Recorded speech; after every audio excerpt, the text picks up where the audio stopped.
Hello and welcome everyone. Today I would like to talk about marketing and international trade. Okay, so it simply teach you how to sell, how to compete, how to survive in a global market that is changing daily. So, marketing, what is marketing? Is simply to understanding customers, okay? To understand what people want. They tell you that people are not looking at the product as a product, they look at the solution and what the product could actually help them with.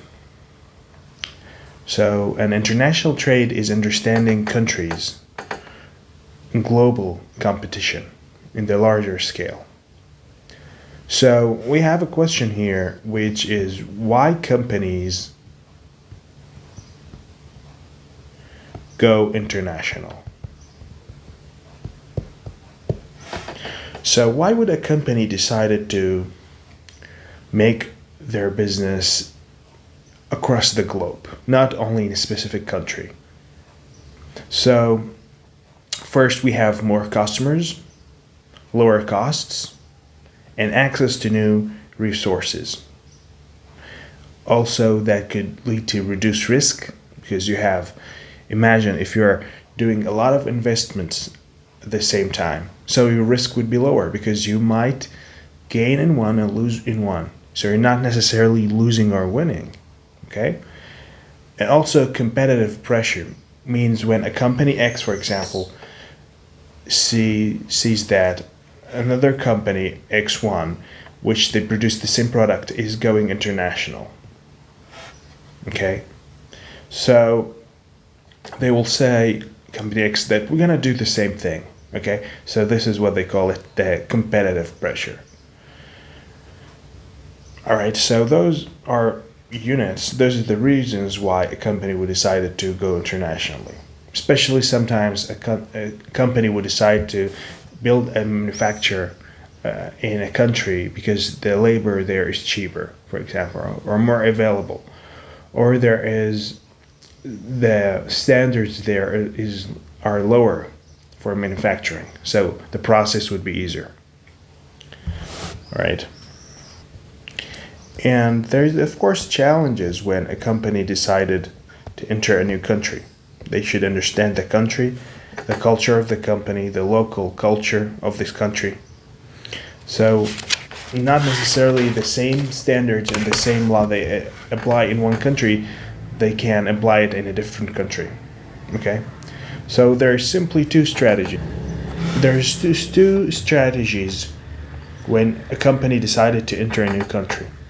The first one is standardization.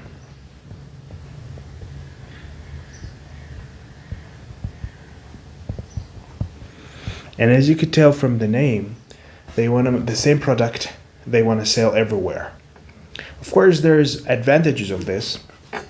It's cheaper, consist brand, so people know exactly what they're getting everywhere. Easier to make and manage. So you have like one manufacturer. You don't have to change the process. You don't have to change anything. You're simply making the same product. Like when Adam Smith talks about the pen example in his first book, The Wealth of Nations. The same exact product, okay, you sell everywhere. So we manufacture the same product everywhere. Okay, the same standards. This is where the name comes from. Think about phones, cars, but even when you manufacture a car, there is of course little differences because if you want to sell this car in a country where either cold weather or a hot weather, of course, the manufacturing would be a little bit different. And also think about cars like the driver seat on the left or on the right. Okay.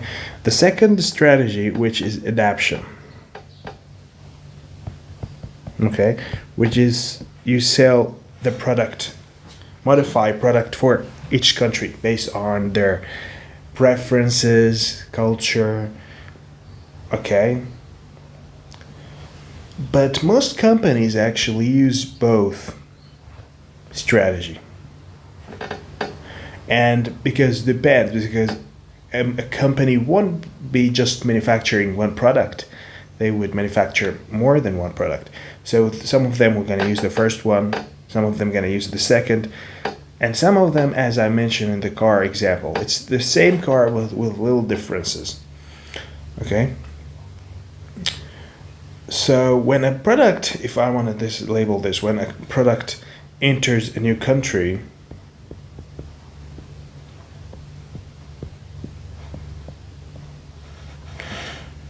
there's of course adaptation for value, culture, preferences, legal requirements. Because remember that standards are not the same everywhere.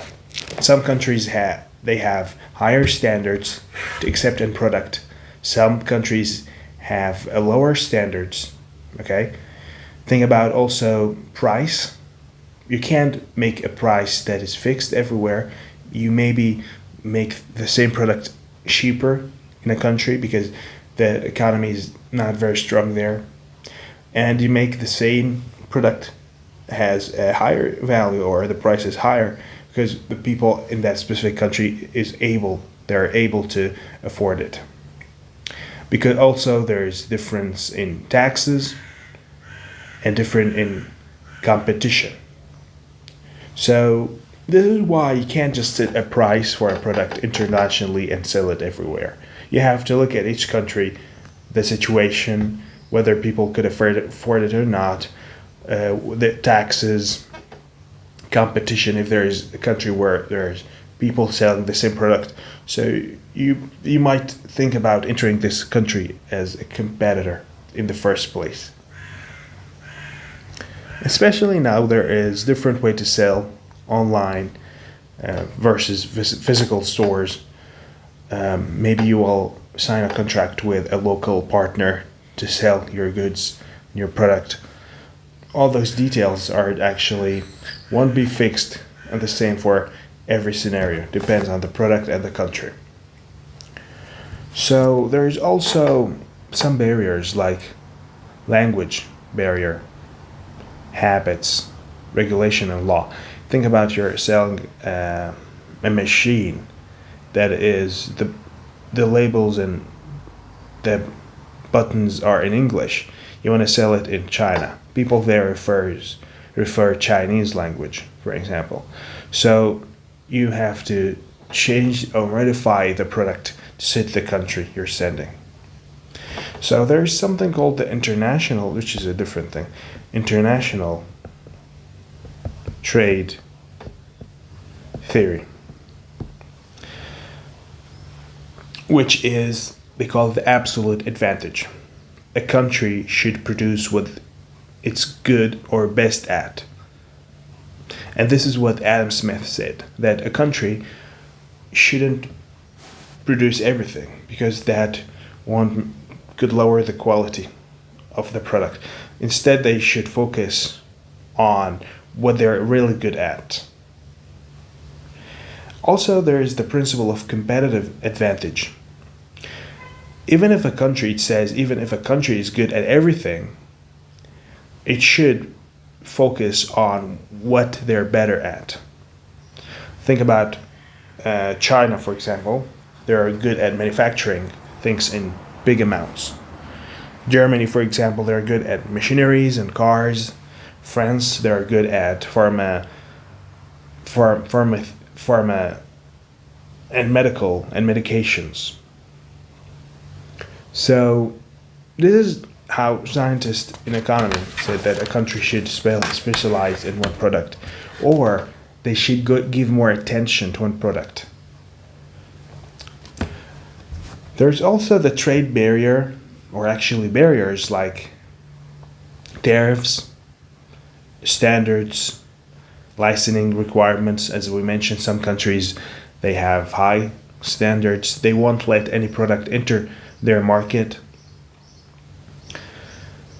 And this is why countries actually signed, there's something called the free trade argument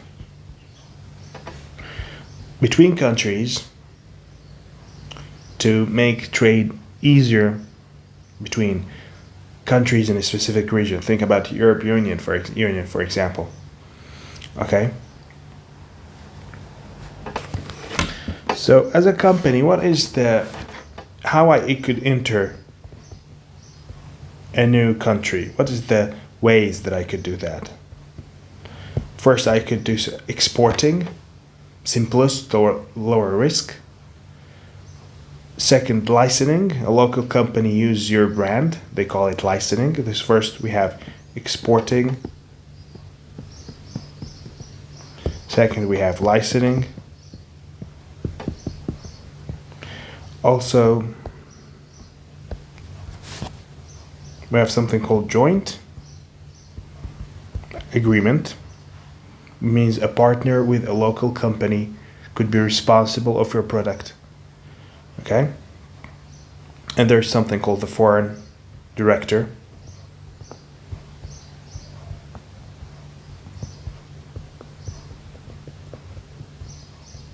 Or foreign direct investment. Build your own factory. It means build your own factory in a specific country. And to find allies in a company or in a country, to help you whether manufacture or sell or make your product similar there.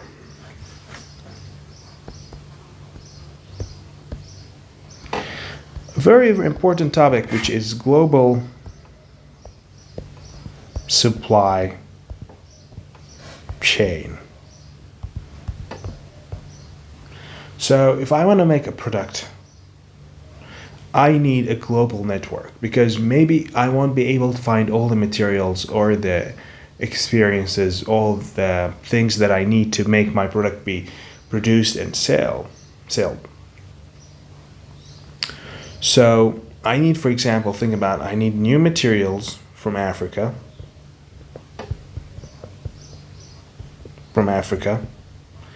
I need to manufacture it in China. Manufacturing. I need to design the product in Europe, for example. I have design. And I need to do my marketing in the US. Okay? So this is why global supply chain is important. Because if I want to buy the materials from Europe, they would be more expensive. I could buy the materials from the cheapest I can. I need a country to be able to manufacture my product in low price, in a huge amount, like China. I want people good at design and marketing. For example, those, of course. So this is what is a global supply chain. As we mentioned, also the cultural differences plays actually a huge role here.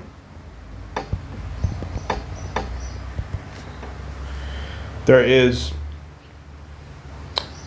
of course, difference in culture and in laws, and probably I covered that. Also, there is global branding. To make a brand,